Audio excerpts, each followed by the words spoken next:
नमस्ते बच्चों, EMJC learning में आप सबका स्वागत है। आज हम कक्षा 12वीं के कोख जाया नामक पाठ का अध्ययन करेंगे, जिसके मूल लेखक श्याम दरिहरे तथा अनुवादक बैद्यनाथ झा जी हैं। बच्चों, यहाँ पर आपके मन में प्रश्न उठता होगा कि यह मूल लेखक और अनुवादक क्या है। यहाँ पर यह बताना आवश्यक है कि कोख जाया पाठ एक अनुदित साहित्य के अंतर्गत आता है। अनुदित साहित्य में किसी मूल रचना जो कि किसी भी भाषा में हो, उसका हिंदी में अनुवाद किया जाता है। जो मूल भाषा में रचना किया रहता है उसे मूल लेखक तथा जो हिंदी में अनुवाद करके लिखते हैं उसे अनुवादक कहा जाता है। कोख जाया पाठ एक मूल रूप से मैथिली भाषा में लिखा गया है, जिसके लेखक श्याम दरिहरे जी हैं और इसका हिंदी में अनुवाद बैद्यनाथ झा जी ने किया है। अब यहाँ पर हमें संक्षेप में अनुदित साहित्य के बारे में जानकारी हासिल कर लेना आवश्यक है। आधुनिक समय में संस्कृत के प्राचीन ग्रंथों का अनुवाद व्यापक स्तर पर हो रहा है। अनुदित पाठ में मूल निष्ठता, पठनीयता, बोधगम्यता और प्रभावोत्पादकता पर बल दिया जाता है। वस्तुतः अनुवाद विधा और अनुदित कला है। अनुदित साहित्य में मूल कृति की आत्मा को जीवित रखा जाता है, अर्थात लक्ष्य भाषा का विशेष ध्यान रखा जाता है। वैसे अनुवाद का मूल अर्थ है पुनः कथन या किसी के कहने के बाद कहना। शब्दार्थ चिंतामणि कोश में अनुवाद का अर्थ प्राप्तस्य पुनः कथन, अर्थात पहले कहे गए अर्थ को फिर से कहना है। इस तरह अनुवाद का अर्थ है एक भाषा में व्यक्त विचारों को दूसरी भाषा में व्यक्त करना। एक भाषा में व्यक्त विचारों को यथासंभव समान और सहज अभिव्यक्ति के द्वारा दूसरी भाषा में व्यक्त करने का प्रयास अनुवाद है। अनुवाद साहित्य की परंपरा या इतिहास साहित्य रचना जब से होने लगा तब से ही अनुदित साहित्य का जन्म माना जाता है। ईसा पूर्व 300 ईस्वी से चलकर आज तक अनुदित साहित्य का विकास इतिहास बृहत और विशाल रहा है।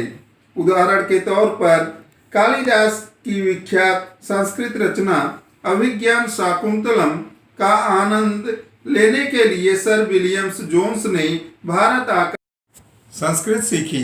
उन्होंने फिर उसका अंग्रेजी में अनुवाद किए, फिर जर्मन में भी अनुवाद किया गया। श्रीमद् भागवत गीता की संत ज्ञानेश्वर ने मराठी टीका ज्ञानेश्वरी में लिखा।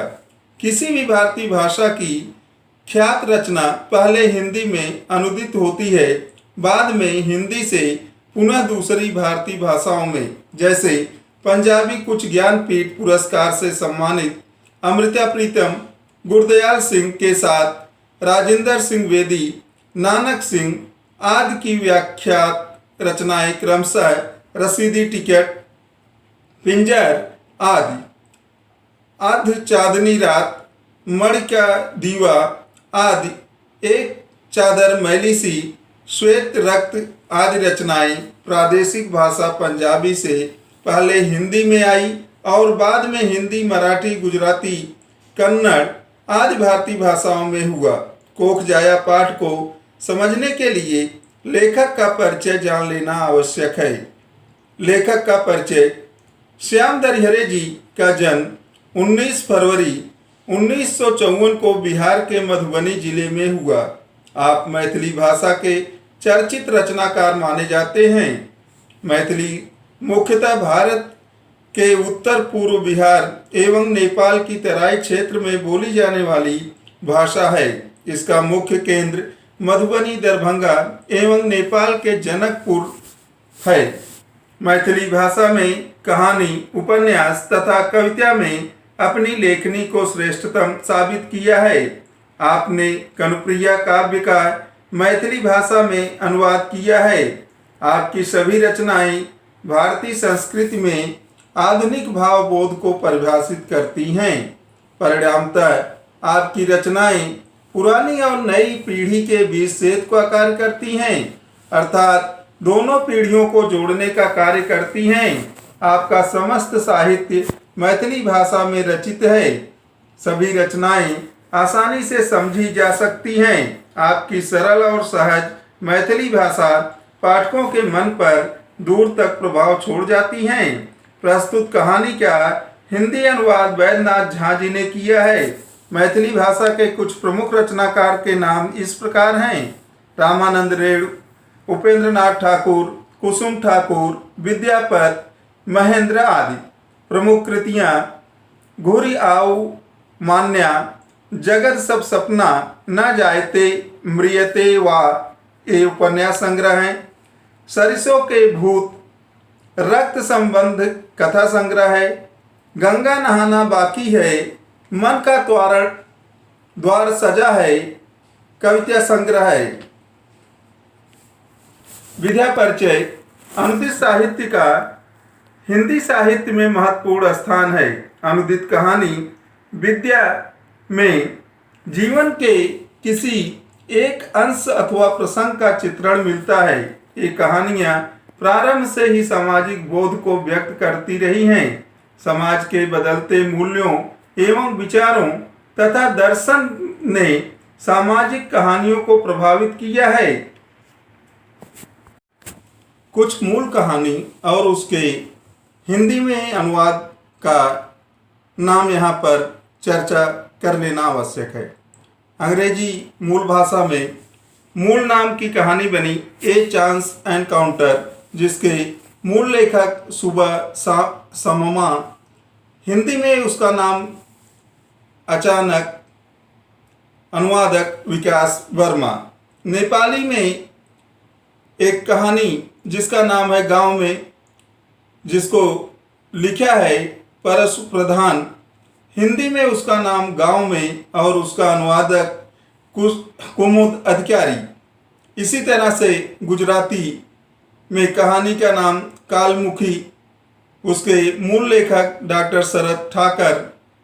हिंदी में भी उसका नाम कालमुखी और उसके अनुवादक जिन्होंने हिंदी में उसका अनुवाद किया उनका नाम राजीव कांत शाह। इस तरह से बहुत सारी कहानियां हैं जिनका अनेक भाषाओं से हिंदी भाषा में अनुवाद किया गया है। पाठ परिचय: आज समाज पूरी तरह से बदल चुका है। आज रिश्तों से ज़्यादा धन को महत्व दिया जा रहा है। यही कारण है कि हमारे समाज में वृद्धा आश्रम की संख्या दिनों दिन बढ़ रहे हैं। वर्तमान मानव समाज के केंद्र में धन, विलासिता, सुख सुविधाओं को स्थान प्राप्त हो चुका है। पारिवारिक व्यवस्था में भी बहुत बड़ा बदलाव आ गया है। आज बेटा माँ बाप से अलग रहने लगे हैं। उन्हें अपने सुख से मतलब है। परिवार के अंदर रिश्ते समाप्त होते जा रहे हैं। रिश्तों में स्वार्थ ज़्यादा दिखाई दे रहा है। पैसे ने रिश्तों का रूप धारण कर लिया है। रिश्ते निरर्थक होते चले जा रहे हैं। यही कारण है कि दिलीप अपने पिता के मृत्यु के बाद माँ पिता का घर बेचकर सारा पैसा अपने नाम कर लेता है और अपनी माँ को अपने साथ विदेश ले जाने के बदले हवाई अड्डे पर निराधार हालत में छोड़कर चला जाता है। उसे अपनी माँ के प्रति कोई प्रेम नहीं रहता है। प्रेम केवल पैसे से था।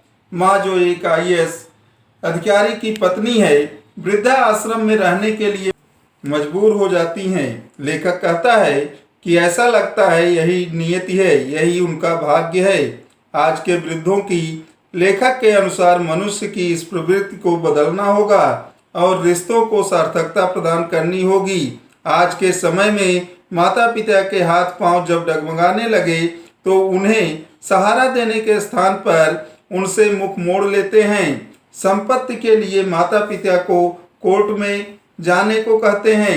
एक बार माता पिता की संपत्ति हाथ लग जाए तो अपने जन्मदाता ही भारी लगने लगते हैं। नैतिक मूल्य निरंतर घटते जा रहे हैं। बुजुर्ग हमारी धरोहर हैं। अनुभव का संग्रहालय हैं। हमें उन्हें दूर नहीं करना चाहिए, बल्कि उनके अनुभव से हमें सीखना चाहिए। हमें उन्हें आदर पूर्वक संभालना चाहिए। वही हमारी सब कुछ है, वही हमारे धन है, वही हमारी दौलत है। यहाँ पाठ में बताया गया है, दिलीप अपने माँ बाप की संपत्ति को बेचकर अपनी माँ को विदेश ले जाने का झांसा देता है, फिर उनको वहाँ निराधार छोड़कर खुद अकेले चला जाता है, और माँ जो है वह वृद्धा आश्रम में रहने के लिए अभिशप्त हो जाती है। वह वृद्धा आश्रम में चली जाती हैं, और इस तरह से लोग अपने माँ बाप को ही छोड़ देते हैं। इस तरह से इस भाग में कवि परिचय और पाठ परिचय बताया गया। अगले भाग में कहानी का व्याख्या किया जाएगा। धन्यवाद।